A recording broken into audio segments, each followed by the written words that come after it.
Ex-wife and friends laughed as he lost everything. Daniel Cross had built a world many envied, a life carved from years of determination and sleepless nights. But in a single cruel twist, it all collapsed.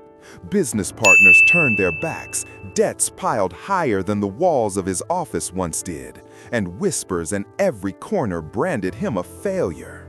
His ex-wife filed papers without hesitation, her smirk sharper than the pen she used.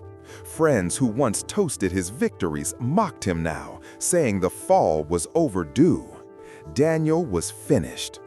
But in the silence that followed, when every door slammed shut, only one person remained: the nanny who had cared for his daughter since birth. She welcomed them into her modest home, offering not just shelter, but dignity. From a spare room with peeling paint to the slow climb back toward hope, Daniel's journey was never just about rebuilding wealth. It was about uncovering a truth that would end the laughter forever.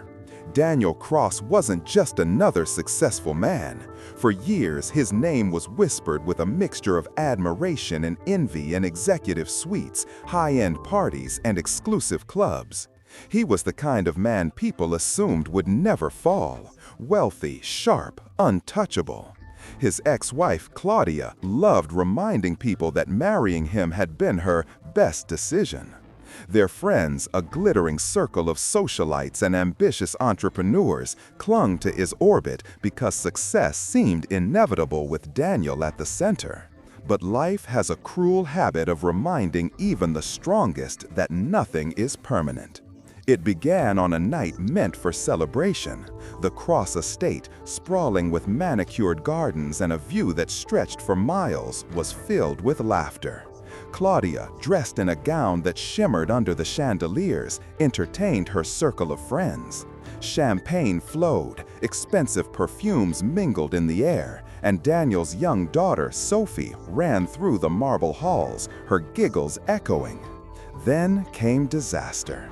At first it was subtle, an unfamiliar smell of burning carried in from the west wing. Guests dismissed it as nothing more than a candle knocked over. But moments later, alarms shattered the night, their shrill cries cutting through music and laughter. Flames surged faster than anyone could believe. Curtains caught fire, chandeliers dropped, and the walls themselves seemed to melt. Chaos erupted. High heels clattered across marble as guests screamed, clutching jewels and handbags while they fled. The once celebratory air turned into suffocating smoke. Daniel's instincts sharpened. He charged through the haze, coughing, eyes burning, searching for Sophie. He found her curled in fear at the top of the staircase. "Daddy!" she screamed. He lifted her into his arms and guided her out, the heat searing his skin, his suit drenched in sweat. By dawn, the estate was gone. What had once been a symbol of his empire was now a hollow skeleton, charred beams pointing toward the sky. Decades of contracts, confidential files, and priceless art, all gone. But what cut deeper than the fire was the silence that followed. Claudia moved with startling speed. Within days, she filed for divorce. No hesitation, no reflection. Her words replayed in his mind, cold and sharp. "I didn't marry you to live in ruins." The friends who once toasted his brilliance disappeared too. Gossip replaced loyalty. At a downtown cafe, Daniel overheard whispers. "Daniel Cross? He's finished, lost everything. Guess money was the only reason people ever liked him." The whispers trailed him everywhere, lobbies, markets, even in the hollow politeness of strangers' smiles. Through it all, only one figure stayed. Elena, the nanny who had cared for Sophie since infancy. Her hair carried streaks of silver, her hands bore years of quiet labor, but her gaze was steady. When others turned their backs, she stepped forward. When Daniel's accounts froze and lawyers circled like vultures, Elena opened her modest home and whispered, "You and Sophie will always have a place here." From marble staircases to a creaky guest room with peeling wallpaper, Daniel and Sophie found themselves in Elena's world. For Daniel, it was humiliating. For Sophie, it was a safe haven. Nights were the hardest.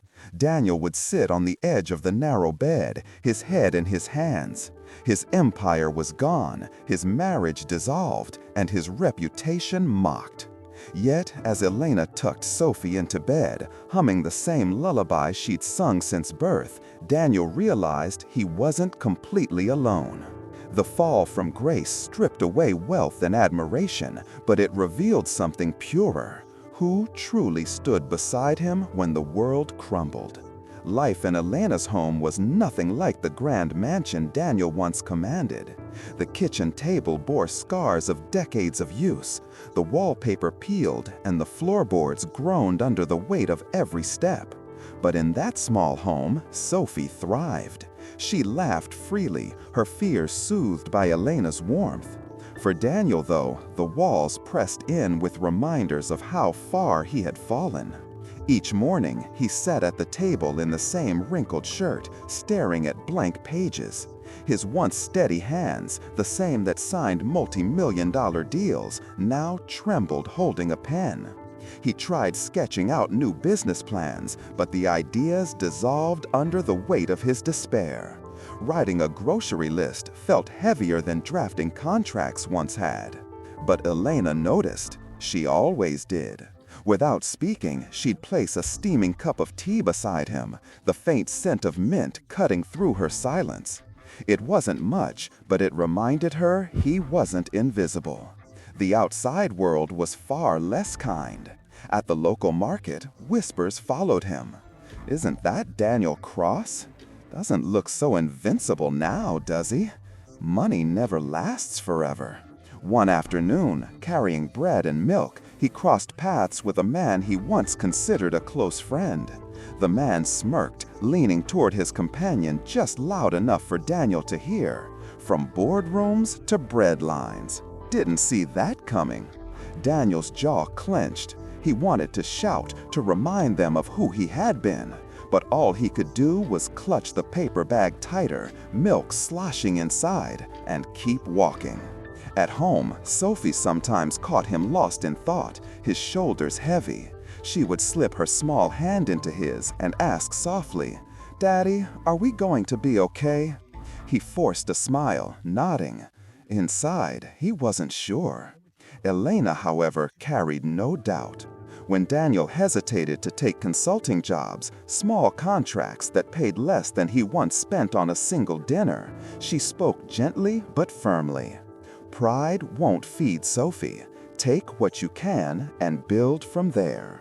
And so, reluctantly, he did.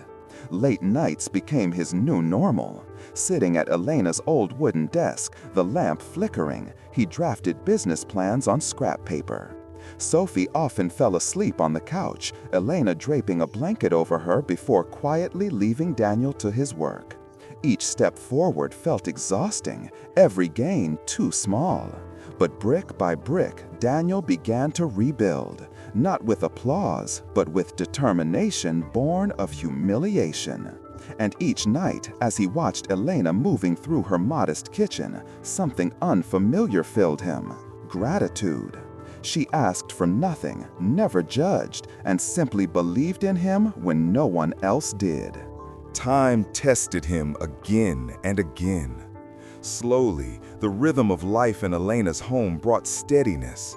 He took every job he could find, consulting small firms, mentoring young entrepreneurs, drafting proposals in noisy cafes. At first, it felt degrading, but every project sharpened him, rebuilding the instincts that once made him powerful. Nights stretched long, papers scattered across Elena's desk like maps of a battlefield. Sophie peeked in sometimes, whispering, "Don't stay up too late, Daddy," before curling back under her blanket. Elena, wordless as always, slid a plate of food beside him and left him to his work. Years passed. Little sketches turned into contracts. Contracts grew into ventures. Ventures blossomed into a lean, smarter company than the empire he had lost. And with success came whispers again, but this time, different ones. At the same cafe where men once mocked him, Daniel overheard strangers whispering, "Isn't that Daniel Cross?" Thought he was ruined. Not anymore. Heard his new company is dominating. Daniel acted as though he didn't hear, but inside, a quiet fire burned. Sophie's laughter grew brighter. Elena watched with pride as father and daughter regained what was once stolen. But Daniel was no longer the same man. He didn't crave applause. He carried himself with a calm, detached strength. And then, as success returned, so did the shadows. The so-called friends who had abandoned him came crawling back, smiles wider than ever, handshakes extended as if nothing had happened. At a gala, Daniel noticed the very men who mocked him now circling, desperate to be photographed at his side. He shook their hands politely, their words bouncing off him like rain on stone. And then Claudia appeared. Dressed in elegance, her perfume trailing, she approached him with feigned softness. "Daniel," she whispered, "perhaps we rushed. Maybe we can start again." For a moment, memory surged, the divorce papers, her cold voice, the way she had turned her back when he needed her most. But Daniel no longer sought her approval. He looked at her, his face unreadable, and said simply, "No." The room froze. Claudia's painted smile faltered, but Daniel had already turned away. For the first time in years, he wasn't fighting to prove himself. He was living proof. Yet, success attracts scrutiny. As his company dominated headlines, rumors circled, not mocking, but probing. How had he risen so fast? How had he rebuilt the impossible? Most dismissed it, but one investigator had been following Daniel's story since the fire. He reached out quietly, sliding an envelope across a cafe table. Inside were documents, charred pages, forged signatures, manipulated insurance claims. Photographs tied every thread back to Claudia.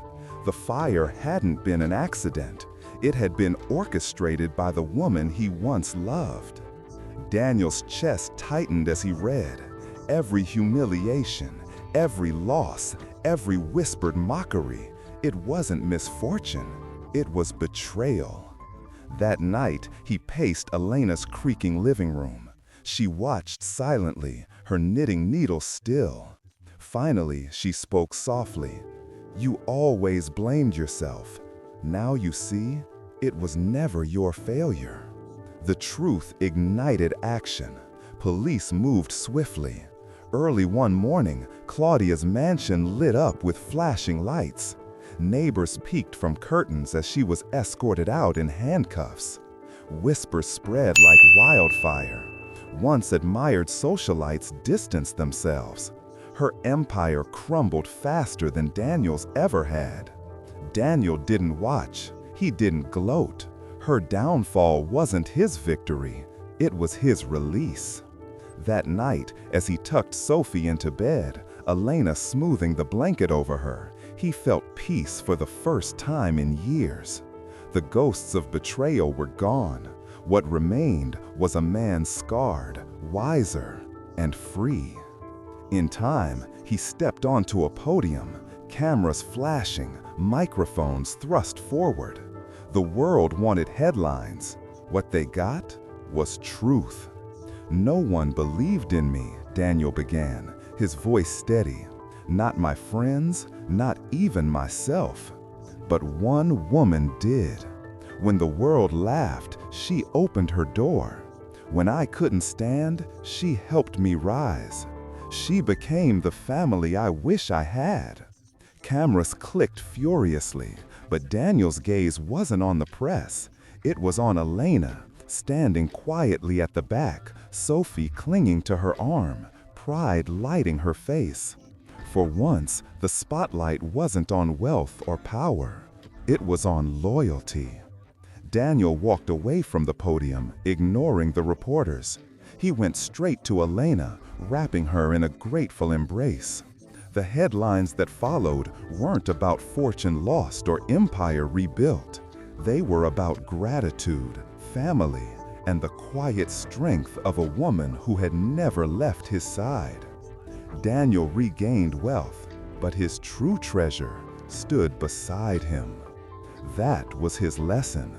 Money burns, friends vanish, love betrays, but true loyalty endures. Fortunes can collapse, friends turn their backs, and even family can wound you.